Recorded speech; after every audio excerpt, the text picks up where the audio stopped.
Magandang umaga mga Kapadadyon Vlogs. Another day is another vlogs. Ayan, maraming salamat sa inyong patuloy na pagsuporta dito sa ating YouTube channel na Padadyon Vlogs. At ito na nga guys, sa wakas, makakahinga na tayo ng maluwag. Dahil lahat ng kandidato na ating sinusuportahan o ilan sa ating mga kandidato na sinusuportahan ay talagang nanalo sa kanilang laban. Higit sa lahat ay natutuwa ang taong bayan. Isa ako sa mga OFW na natutuwa sa resulta na si Tatay Digong, na kahit nandoon sa malayo, na kahit nakakulong si Tatay Digong, siya pa rin ang nagiging mayor ng kanilang lalawigan. Ang sarap sa pakiramdam na habang tumatakbo ang oras at nakita natin na talagang landslide ang pagkapanalo ni Tatay Digong.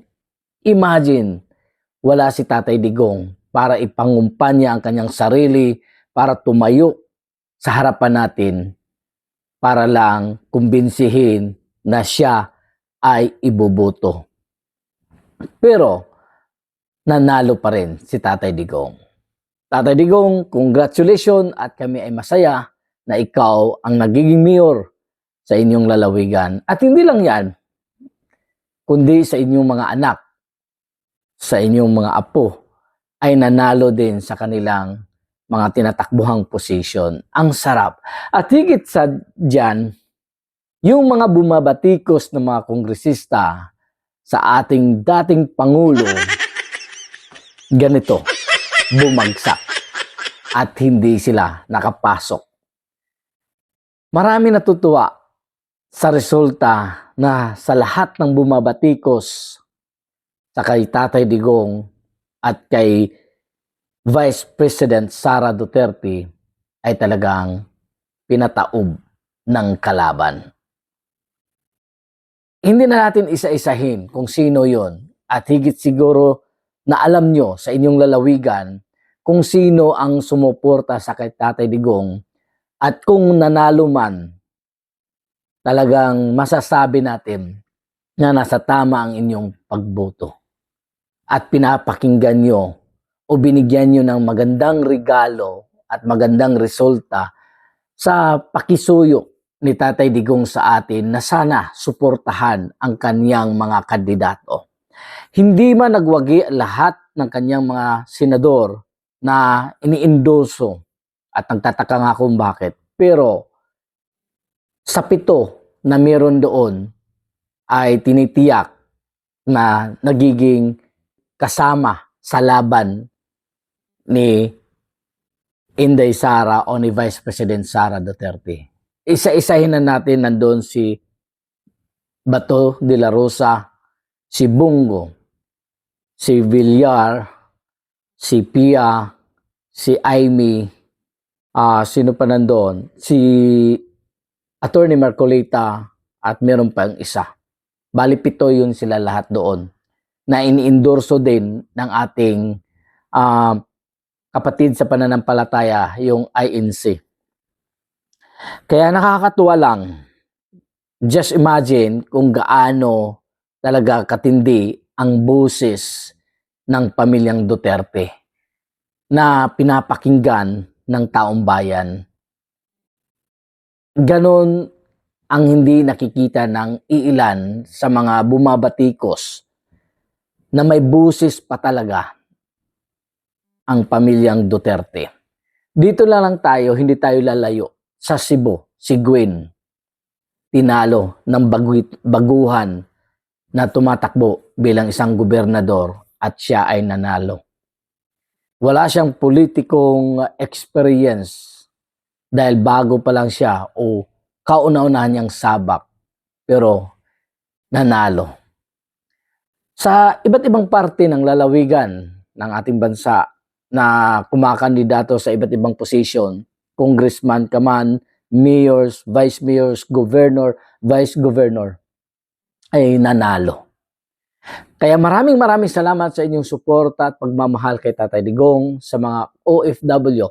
sa totoo lang, pumunta kami doon sa embahada o sa consulate natin dito sa Jeddah, Saudi Arabia para bumoto. Yung pala ay online na talaga. Nung nag-online kami, meron sana akong gagawin para malaman ko kung talaga yung binoto ko ay nasa tama o nasa listahan ang copy o resulta, pero hindi pala namin makikita. Diyos na ang bahala doon kung talagang dadayain nila yung aming boto sa mga OFW, kung talagang manupilahin nila na ipapanalo nila ang kanilang mga kandidato. Pero naniniwala ako na mas powerful talaga ang makatotohanan na ang lalabas na manalo ay yung talagang deserve at totoong ibinoto ng taong bayan. Kaya maraming salamat. Natutuwa ako sa magandang resulta, sa magandang nangyari dahil yung iba talaga nakikita natin na sana o pinagdasal nga natin na sana hindi papasok. At yun nga, itong tuwadkom, itong mga kongresista na nagpasimuno nitong impeachment hearing or ano ba yung mga ginagawa nila, lahat sila ligwak. Kaya nakakatuwa lang talaga, no? At ngayon napatunayan ng taong bayan at napatunayan sa mga kalaban ni Tatay Digong na kahit anong gawin nila, kahit itapon pa nila kahit saan si Tatay Digong, yung busis ng Duterte ay hindi mawawala sa puso ng kahit ninuman na nagmamahal at sumusuporta kay Tatay Digong o sa mga anak niya. Kaya mabuhay po ang Solid Duterte sa mansulok ng mundo. Tagumpay natin lahat ang nangyari na magandang resulta itong araw na ito. Kaya hanggang sa huli, at meron pa tayong laban na dapat natin tingnan at suportahan hanggang sa dulo itong ating Vice President Sara Duterte dahil alam din naman natin ang galawan ng makabila. Kaya mabuhay at maraming salamat, Tatay Digong. Magpakalakas ka at ang taong bayan ay naghihintay sa iyo. Sana darating na araw ay makauwi ka na sa bansang Pilipinas. Mabuhay po kayo, Tatay Digong. God bless at mahal na mahal ka namin.